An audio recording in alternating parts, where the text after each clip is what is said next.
pasar ini omsetnya hanya sekitar 16 juta 28 Oktober itu. Kita kerjakan brandingnya, medsosnya, YouTube-nya, websitenya, Payungi ORG, Instagramnya, dan semua hal-hal yang bisa kita narasikan di kanal-kanal media itu kita kerjakan. Dan alhamdulillah Payungi hari ini per gelaran kalau minggu ada 2000 orang datang, ada 60 juta uang masuk ke kampung kami, dan sampai hari ini sudah lebih dari 6,5 miliar uang masuk ke kampung saya itu dari proses sosial movement, gerakan sosial ini. Oke, nah bagaimana orang-orang terlibat? Malam Kamis kami bikin pesantren wirausaha. Ya nanti kita akan bicara pendidikan transformasi itu apa. Kemudian Sabtu pagi gotong royong, mama itu Sabtu sore gotong royong sekalian diundi bahwa mama itu di kampung itu nggak tahu besok mau dagang di mana karena hanya Tuhan dan undian itu aja yang nasibnya dia. Bahwa dia akan dagang di sudut mana, kampung mana, tapi pagi hari dia akan membersihkan Sabtu itu kampung itu, dan warga yang punya tanah meminjamkan tanahnya untuk dagang. Minggu sore mereka akan balik lagi untuk membersihkan seperti tidak ada pasar lagi. Next. Nah ini kondisinya. Ya kadang ada dede-dede gemes juga Bu, Pak. Jadi banyak sekali cek-cek cantik datang tak dari mana gitu. Bukan hanya dari metro, dari berbagai kabupaten. Bahkan Payungi sekarang juga banyak sekali orang belajar dari UM Malang, KKN. Ini prodi pariwisata Polinela mau 3 bulan, KKN juga. Win Bandung, Win Jambi bahkan sudah ke tempat kami. Yang belum tuh ya Curug. Siapa tahu mau belajar transformatif mahasiswa KKN-nya di tempat kami, mudah-mudahan bisa kolaborasi. Next. Nah, apa yang saya ingin jelaskan tentang pendidikan transformatif? Ini setidaknya ini inovasi yang kami kerjakan. Terus, nah 1 tahun kami bikin namanya Payung University. Bapak jangan membayangkan bahwa Payung University itu seperti kayak Suruh gitu kan. Universitas Bengkulu, ya kan? Win Bengkulu ada ya, Bengkulu kan ya. Kalau Win Bengkulu saya sudah itu. Kalau IAIN Curug itu ada ya tempat indah, tapi ini indah loh. IAIN Curug nih indah.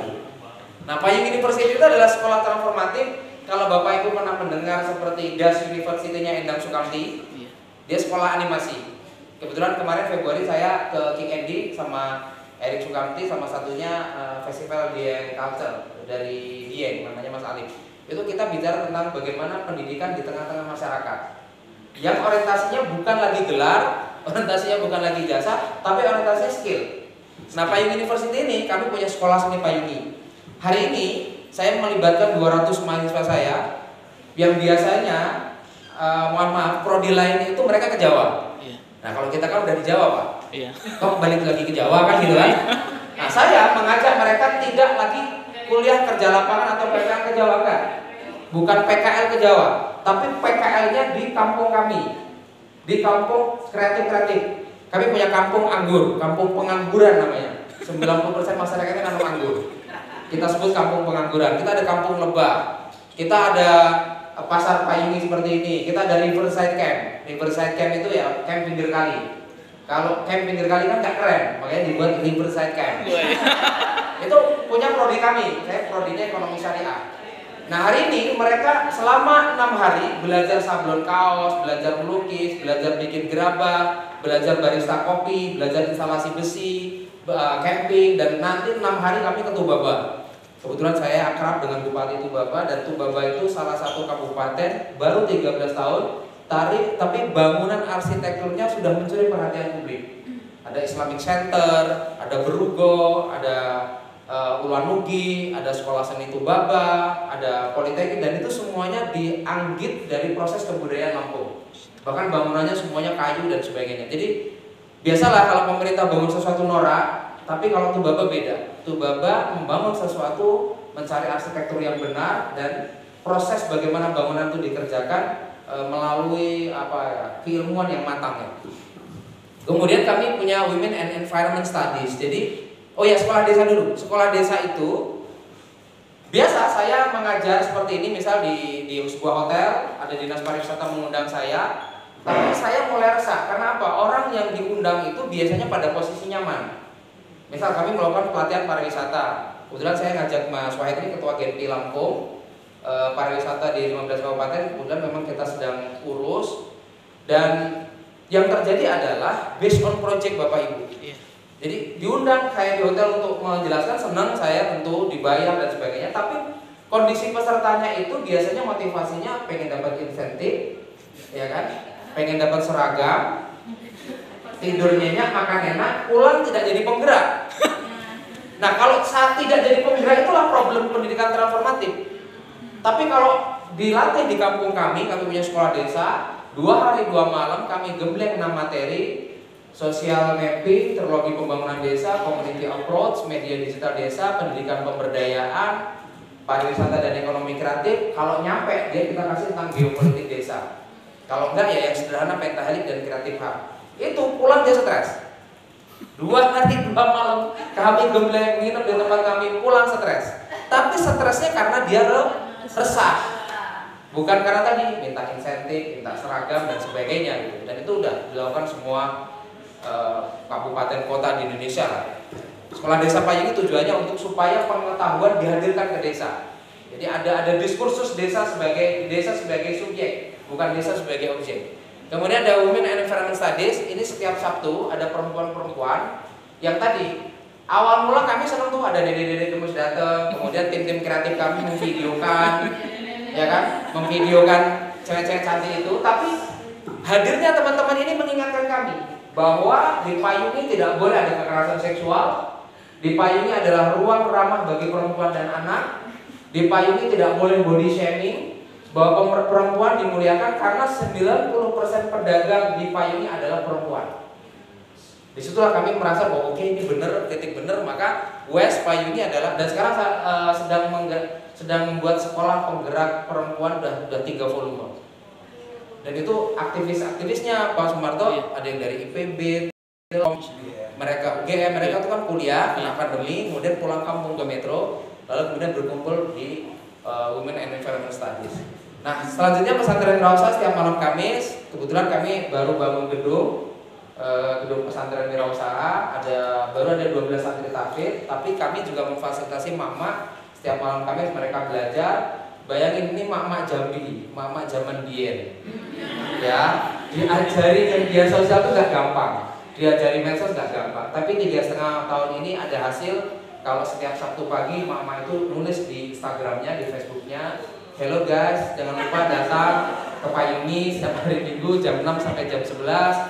Nikmati kuliner tradisional." Dia jualan mangut, dia jelasin. Dia jualan kuliner, dia jelasin. Dan itu menunjukkan bahwa mak-mak ini berdaya, ya kan? Bukan diberdayai, tapi mak-mak ini berdaya. Kemudian kami ada Kampung Kopi Payungi. Ini tempat kopi malam hari, tempat nongkrong kami. Kemudian ada Kampung Anak Pagi, karena setiap Senin sampai Kamis ya ada taman pendidikan Quran juga bagi anak-anak. Kami cari pengajar yang profesional. Kemudian kalau weekend mereka diajak outbound, diajak camping dan sebagainya. Next Pak Sumarto. Ini sekolah desa kami. Ini yang Pak Umar Ahmad nih. Ini Pak Umar Ahmad. Ini suasana sekolah desanya seperti ini. Nah, itu kami produksi juga buku-buku sekolah desa. Pointer. Oh, oke. Sekarang juga ya meminta Pak Dokter, next Pak gitu. Gak bisa Pak ya? Apa belum dicolokin? Oh iya, cukup. Hah? Oh iya Pak. Oh itu apanya ya? Oke. Mohon maaf Pak, next lagi Pak. Next. Oke, nah ini kolaborasi. Kolaborasi ini si perempuan, ya kan? Jadi kami memang belajar dengan teman-teman perempuan yang mohon maaf cerdas-cerdas ini, dan mereka melihat bagaimana kekerasan seksual di Lampung itu tinggi. Bukan hanya di Lampung, saya kira di berbagai kabupaten meningkat. Tapi kita berupaya bahwa bagaimana sih kita menghargai, menghadirkan ruang ramah anak bagi perempuan dan anak. Ruang perempuan ini adalah ruang di mana mereka sebenarnya kalau emak-emak bersatu, bapak-bapak, nggak bisa dikalahkan. Serius, bapak-bapak ini blenyon biasanya memang kan. Diajak gotong royong, mak ini, mak itu. Kalau mama sudah, saya bilang mama besok pagi jam 6 kita kumpul, kita gotong royong, berangkat sat gitu. Kalau mama ini ada tamu, kita iuran, mau jamu, bikin ya snack-snack set jadi gitu. Tapi kalau bapak-bapak mah ini mah itu gitu ya. Ya mohon maaf bapak-bapak, bukan saya dikenal bapak-bapak. Pengalaman 3,5 tahun saya dampingin mama, saya percaya mama sekarang. Nih, buktinya. Ini. Dan ini pendidikan transformatif. Saya tidak bicara gelar, ini mama ada yang tamatan SD, ada yang tamatan SMP.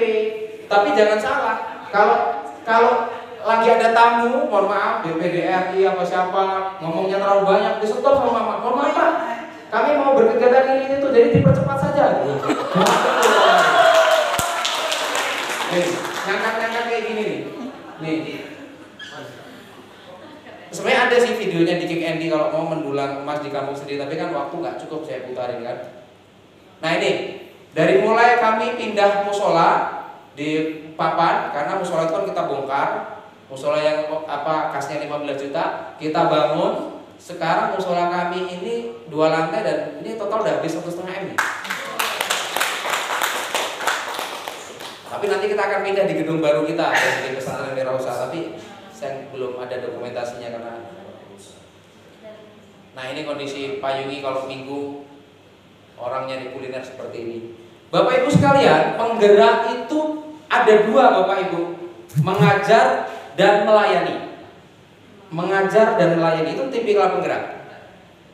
The more we teach, the more we learn. Jadi semakin banyak kita itu mengajar, sebenarnya semakin banyak kita belajar. Betul.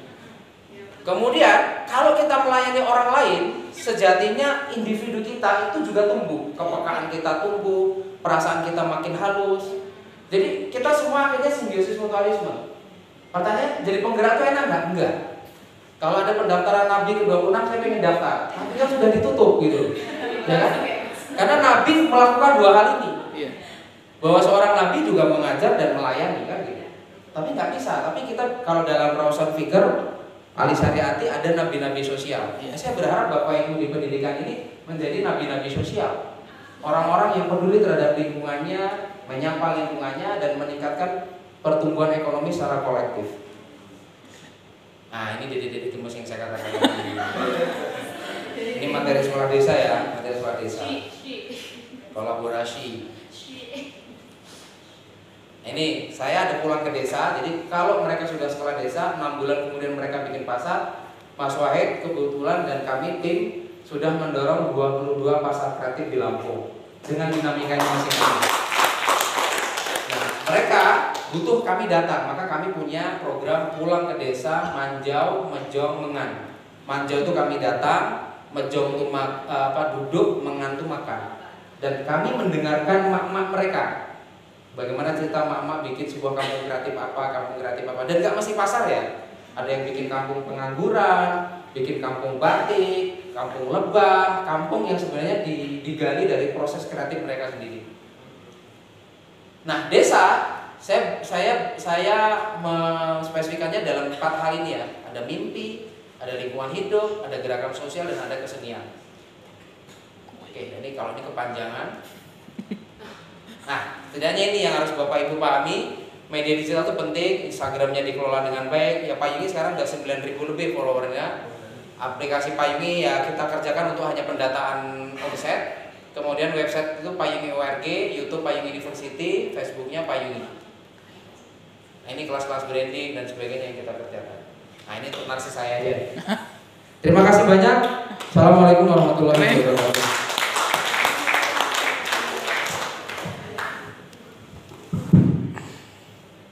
Bapak Ibu, materi yang dikit buat resah ya. Saya sebenarnya resah saya. Tapi saya boleh minum nggak Pak? Oh, boleh minum ya. Stres. Ini materinya sebenarnya kalau diperpanjang panjang materinya. Tapi materi dikit buat resah. Berarti perasaan kita sudah lambat laun semakin halus ya dah, Bang Dharma ya. Berarti kalau resah berarti perasaan kita semakin halus. Sama seperti emak-emak yang tadi. Emak-emak kan perasaannya halus. Kalau bapak-bapak perasaannya kasar. Pak Sumarto bilang ya, buat saya. Iya. Ya logikanya beginilah Bapak Ibu ya. Saya nggak pernah dengar ada bapak-bapak yang tahan ngurus anaknya lebih dari 1 jam atau lebih dari 2 jam ya Pak Direktur ya. Pasti banyak lah itu alasannya kan. Baik Bapak Ibu, kita masuk sesi diskusi tentang sekolah transformatif. Tadi disampaikan oleh Pak Dharma, ya terkadang gelar yang tinggi, doktor, kemudian magister pendidikan, sebenarnya itu kan refleksi panjang sudah sejauh mana pengabdian kita kepada masyarakat. Makanya saya dengan Ibu Emi sebenarnya mendirikan TK ataupun RA sebagai bentuk peduli sebenarnya Pak Dharma. Ingin menghadirkan konsep TK RA yang semua anak-anak bisa TK dengan biaya yang tidak terlalu tinggi. Dan bahkan ada ibu-ibu yang antar beras ya kan, kita beli, ada yang antar ikan kita beli, ada yang antar pisang kita beli. Itu kan salah satu bentuk peduli kita. Jadi oleh karena itu Bapak Ibu semua, di sini ada Payungi University, Sekolah Seni Payungi sampai dengan Kampung Anak Payungi. Dan sebenarnya potensi Rejang Lebong ini besar Pak Dharma. Penghasil kopi, sayur mayur, wisata, keren lah, keren. Dan ini menjadi salah satu upaya kita